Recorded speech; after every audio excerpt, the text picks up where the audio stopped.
에서 30절까지 말씀.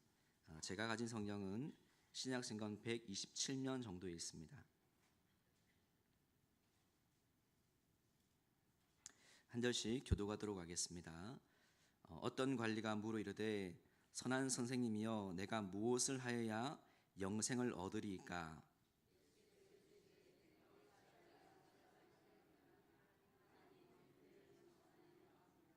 내가 계명을 안 하니 간음하지 말라, 살인하지 말라, 도둑질하지 말라, 거짓 증언하지 말라, 내 부모를 공경하라 하였느니라.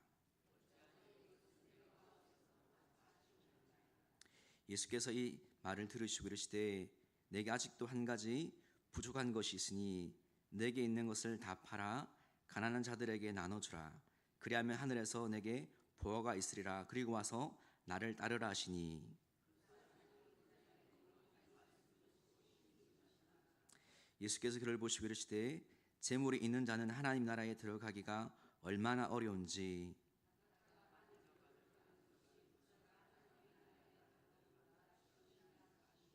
듣는 자들이 이르되 그런즉 누가 구원을 얻을 수 있나이까?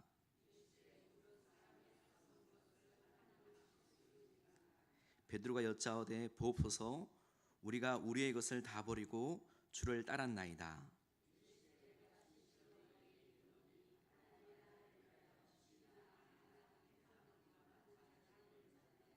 함께 했습니다. 현세 예배를 받고 내세 영생을 받지 못할 자가 없느니라 하시니라. 아멘. 순간의 선택이 몇 년을 좌우한다고요? 옛날에 금성사 광고인데 10년을 좌우한다고 했는데, 어떤 것을 선택하면 분명히 이후에 영향을 받게 됩니다. 하루에 여러분, 우리는 많은 선택을 합니다. 오늘 날씨도 좋은데 꼭 와야 되나 이런 갈등은 혹시 없었습니까?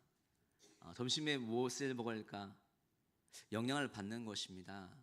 그래서 오늘날 현대를 사는 우리에게 필요한 것은 바른 분별할 수 있는 그 능력, 그리고 옳은 것을 알지만 또 옳은 대로 행동할 수 있는 능력이 필요한 것입니다. 그래서 우리는 할 수 없기 때문에 날마다 성령님의 도움이 필요한 것이죠. 성령님께서 깨닫게 하시고 또 순종할 수 있는 능력을 주기 때문에 우리는 하나님 앞에 엎드릴 수밖에 없는 것입니다.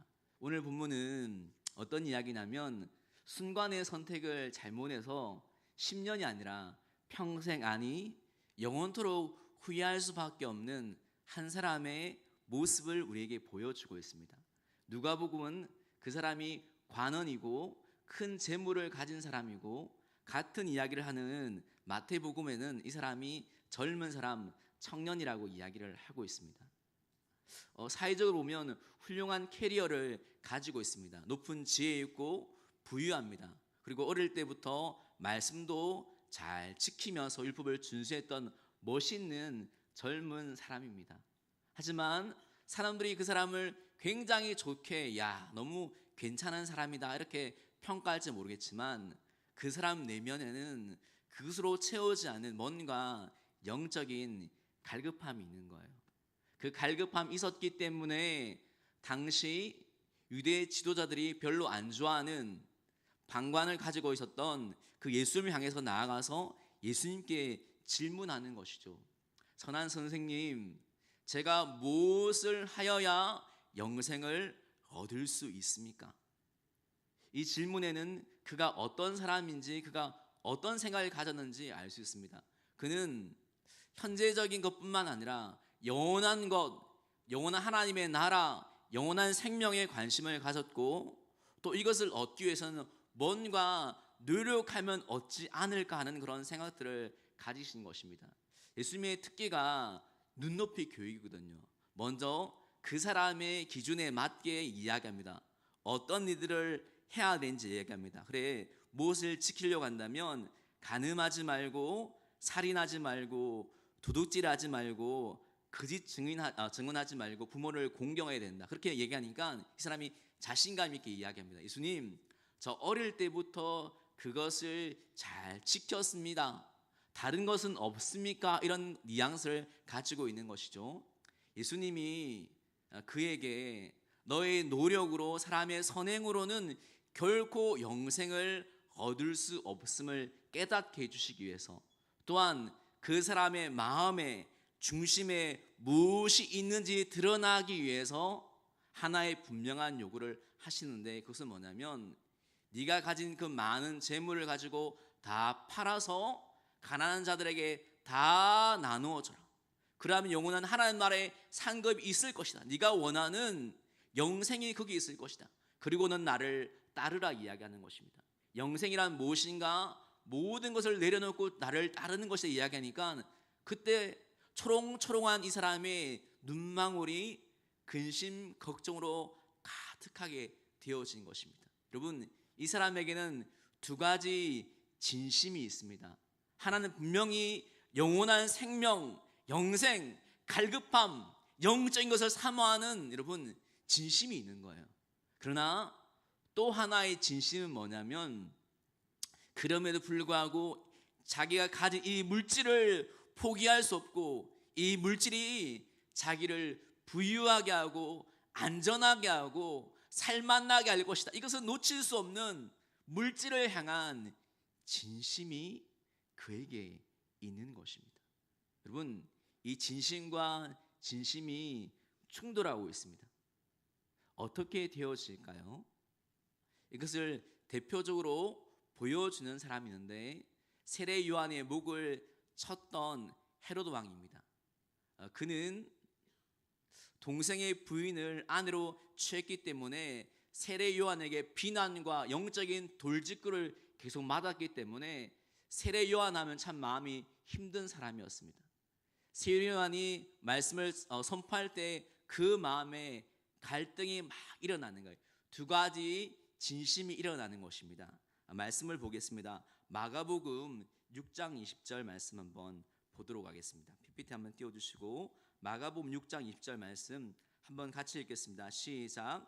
헤롯이 요한을 어렵고 거룩한 사람으로 알고 두려워하여 보호하며 또 그의 말씀을 들을 때 크게 번민을 하면서도 달갑게 들어밀어라. 아멘. 그는 세례 요한을 하나님의 선지자, 하나님의 사람으로 인정합니다. 그 말씀을 들을 때 싫은 게 아니고 달게 받습니다. 하나님의 말씀이 맞습니다, 옳습니다 라고 여기는 거예요. 그런데 너무 고통스러운 거예요. 왜냐하면 지금의 아내를, 지금의 삶을 포기하기가 싫은 거예요. 지금을 유지하고 싶은 진심이 있는 거예요. 하지만 하나님 말씀도 옳다는 그런 진심이 있는 거예요. 누구에게일까요? 어느 진심일까요? 조금 지나니까 잔칫날 자신의 딸이 아주 예쁘게 춤을 추니까 너무 마음이 기뻐서 딸에게 이야기합니다. 나라의 반이라도 줄 테니까 네가 원하는 게 뭐냐 다 들어주겠다는 거예요. 이 딸이 엄마한테 쪼르르 달려가서 이야기합니다. 엄마, 무엇을 구할까요? 안 그래도 평소에 눈에 가시 같던 세례 요한 없애야겠다. 세례 요한의 목을 치라는 거예요. 마음에 갈등이 더 일어나는 거예요. 하나님의 사람인데, 하나님의 말씀을 선포했는데 그럴 수 없는 이 진심과, 하지만 이 자존심, 나의 삶을 유지하고 싶은, 사람들 보기에 나의 자존심을 지키고 싶은, 현실을 유지하고 싶은 이 진심이 충돌하다가 결국 하나님의 향한 진심을 버리고 자기를 위한 진심을 지키는 모습을 보게 되었습니다. 오늘 본문에 이 부자, 이 청년 또한 영원한 생명을 얻고 싶지만, 하지만 지금 내가 붙들고 있는 이 재물을 포기할 수 없는, 의존하는, 붙들고 있는 진심을 포기할 수 없기 때문에 주님의 곁을 점점 떠나가고 멀어지게 되어지게 있는 것을 말씀은 보고 있습니다. 여러분, 이것은 남의 이야기입니까? 성경의 인물들의 이야기입니까? 저의 이야기입니다. 그리고 여러분의 이야기일 수 있습니다. 여러분 안에 어떤 진짜의 마음, 진심이 있습니까? 하나님을 향한 진심이 있었습니다. 하나님을 기쁘시게 하고 싶은 진심도 있지만, 나의 욕심을 채우고 안목의 정욕과 이생의 자랑을 따르고 싶은 진심이 충돌할 수 있습니다. 모든 것은 주님의 것이지만 이 부자 청년이 재물을 포기하지 못했던 것처럼 우리에게도 모든 것을 주님께 드려지기가 너무 어려운 영역들이 있는 거예요. 재정일 수 있고, 나의 안전일 수 있고, 나의 명예와 자존심일 수 있고, 나의 미래, 나의 집, 나의 아이들일 수 있는 거예요. 이 1%는 못 드리겠는 거예요. 너무 아까운 거예요. 이것만은 붙들고 싶을 때가 너무 많은 것입니다. 돌아보면 여러분, 그 하나님께 내어놓지 못하는 그 작은 1%가 하나님을 향한 이 진심을 막는 걸림돌이 되어지고, 우리가 하나님 온전히 신뢰하지 못하는 불신앙의 모습을 그 모습에서 찾을 수도 있는 것을 말씀해 주고 있는 것입니다. 여러분, 우리가 믿는 예수님은 어떤 분이십니까? 예수님은 우리를 너무 사랑하시는 거예요. 가만히 두면 죄와 저주, 사망에서 벗어날 수 없고 죽을 수밖에 없고 영원한 심판을 받을 수밖에 없기 때문에 우리를 구원하고자 하는 그 마음은 여러분 진심입니다. 그러나 진심만 가진 것이 아니라 그분은 실제적으로 인간의 몸으로 오셨고 십자가에 우리를 위해서 죽으시고 십자가에서 모든 것을 다 전부를 다 쏟아주신 거예요. 진심뿐만 아니라 전심, 그 모든 것들을 우리에게 다 부어주신 것입니다. 많은 사람들이 예수님을 따릅니다. 어떤 예수님을 따릅니까? 예수님이 나의 유일한 구원자입니다. 나의 생명입니다. 따릅니다. 그러나 많은 사람들이 이렇게 따르지는 않습니다. 주님이 나의 모든 것입니다. 나의 주인입니다. 나의 모든 것입니다. 다 내어놓을 수 있습니다. 나 예수님만 붙들면 됩니다. 이렇게 따르는 사람이 실제적으로 많이 없는 거예요. 그것은 내 신앙이 성숙하게 되어지면 언젠가 할 일이다. 제자 훈련을 잘 받은 사람만, 직분자만, 믿음에 대단한 사람만 하는 것이지, 나는 그냥 이 정도 믿는 건 당연하다, 자기를 합당화시키면서 그 자리에 안주하고 싶을 때가 많은 것입니다. 여러분, 이것이 성경적인 믿음일까요? 하나님의 말씀은 예수님을 어떤 분이라고 우리에게 소개해 주고 있는 것입니까? 사도행전 2장 36절 말씀, PPT 한번 보겠습니다. 사도행전 2장 36절 말씀 한번 같이 읽겠습니다. 시작. 그런즉 이스라엘 온 집은 확실히 알지니 너희가 십자가에 못 박은 이 예수를 하나님이 주와 그리스도가 되게 하셨느니라 하니라. 아멘. 하나님이 우리를 위해 죽으신 이 예수님을 어떤 분으로 여기게 만들었다면 주와 그리스도, 구원자뿐만 아니라 우리의 주인 되게 만들었다는 거예요. 예수를 믿는다는 것은 그냥 구원자로 믿고 언젠가 신앙에 성숙하면 주님을 따르는 것이 아니라 믿는 그 순간 예수님이 구원자와 전부가 되는 믿음이 실제적이고 처음부터 그 믿음이 진짜 믿음이라는 것입니다. 초대교회에는 이 믿음이 실제적이고 너무나 당연했습니다. 로마의 핍박을 받을 때 묻습니다. 너의 주가 누구냐? 가이사냐? 예수냐? 로마 황제를 선택하지 않고 예수를 선택하면 동물의 밥이 되는 거예요.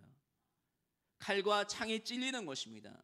톱에 목이 잘려나가지만 그러나 예수님이 주인이십니다. 왜냐하면 그분이 나를 위해서 나의 전부를 주신 그 주님을 향해서 나도 나의 전부를 줄 수밖에 없습니다. 그분이 주인입니다 고백하는 그 믿음이 당연하고 예수를 믿는 믿음이었는데, 시대가 많이 지나면서 이 믿음의 색깔이 퇴색될 때가 너무 많은 것입니다. 물질 만능이 되어졌습니다. 감각적입니다. 자기 중심적인 거예요. 자기를 위한 신앙생활을 할 때가 많은 것입니다. 예수님이 주와 그리스도가 아니라 나의 필요를 채워주고 나의 마음을 따뜻하게 위로해 주고 나를 보호하고 인도하고 치유하는 예수님만을 붙들 때가 많은 거예요. 물론 여러분, 성경에는 이런 예수님을 소개하고 있지만, 그러나 이런 예수님을 믿는다는 것, 이 예수님만을 붙든다는 것은 여러분 실제로 진짜 믿음이 아닌 거예요. 시간이 지나면 이 믿음은 파산될 때가 많은 거예요. 변질될 때가 많은 것입니다. 진짜가 아닌 것입니다. 여러분, 우리의 믿음을 한번 점검해 보시길 바랍니다. 나는 어떤 예수님을 믿고 있는가? 예수를 위한 나의 믿음이 자라고 있는가? 아니면 나를 위한 예수님만을 붙들고 있는 것은 아닌지. 어제 제가 인터넷을 찾아보다가 인도네시아에서 원숭이를 잡는 영상을 보았습니다. 어떻게 이 원숭이를 잡냐면 흙무더기, 단단한 흙무더기에 작은 구멍을 파는 거예요. 원숭이 팔이 겨우 들어갈까 말까 하는 구멍을 작게 판 이후에 그 안에 곡식들을 막 넣어주는 거예요. 그래서 사람이 사라집니다. 그러니까 원숭이가 호기심 있게 냄새를 맡고 그 안을 쳐다보다가 손을 넣는 거예요. 그리고 만져서 가득하게 뽑으려니까 이게 안 나오는 거예요. 그럼 포기하든지 조그맣게 이렇게 몇 개만 들고 넣으면 되는데 포기 안 되는 거예요. 원숭이가 힘을 다해서 빼려고 하는 거예요. 여러분, 절대 빠지지 않습니다. 그 놓으면 되는데 안 놓는 거예요. 그러니까 멀리서 밧줄을 가지고 사냥꾼이 잡으러 오는데도 불구하고 그러면 포기하고 도망가면 되는데 못 놓는 거예요. 계속 찾고 넣으려는 거예요. 결국에는 여러분 그냥 줄에 묶여져 가는 거예요. 여러분, 이 모습이 우리의 모습일 수 있다는 생각, 제 모습일 수 있다는 생각이 들었습니다. 가지고 있는 건 내려놓으면 진짜 자유가 있는데, 진짜 평안과 기쁨과 하나님의 선하심을 맛볼 수 있는데, 주님께 모든 걸 내려놓는 것은 우리를 불안하게 하는 것이 아니라 진짜 행복과 능력을 우리에게 보여주려고 하나님이 다 내려놓고 나를 바라보아라, 나를 의존하라, 나만 붙들어라, 그 진짜 사는 거 보여주겠다. 네 힘으로 사는 게 아니라 말씀으로 사라지는 거 내가 보여주겠다. 네가 먼저 나의 나라와 의를 구하면 내가 너의 삶을 붙들어주는 거 보여주겠다 말씀하고 약속하지만 우리는 그 약속 앞에 반응하지 못할 때가 많아요. 그건 그러고 이것만은 붙들겠다고 하다가 예수님의 선하심과 그 은혜를 맛보지 못하고 메어진 삶, 제한된 생명력 없는 삶들을 살 때가 너무 많은 것을 보게 되어진다는 것입니다. 여러분은 하나님을 향한 마음이 진심입니까? 하나님을 향한 마음이 전심입니까? 어떤 마음을 가지고 있습니까? 나의 모든 것을 하나님께 다 드리는 전심을 갖고 싶지만 우리 힘으로는 안 되는 거예요. 우리는 순간순간 어느 순간 다른 것을 붙들 때가 많은 것입니다. 그때일수록 그 예수님을 바라봐야 됩니다. 우리를 위해서 전부를 주신, 전심으로 삶으로 생명을 다 주신 그분을 바라볼 때, 그 사랑 안에 거할 때, 그 도움을 구할 때 하나님, 나는 할 수가 없습니다. 주님, 그 사랑 힘이어서 나도 다 내려놓고 주님만 붙들고 믿음으로 살수록 주님 도와주십시오라고 주님께 간구할 때, 성령의 도움을 받을 때 우리도 여러분 모든 삶의 영역 가운데 전심이 진심이 되는 신앙이 되어질 줄 믿습니다. 날마다 이 기쁨이 여러분 가운데 가득하기를 주의 이름으로 축복합니다. 그 마음을 담아서 이 시간 찬양했으면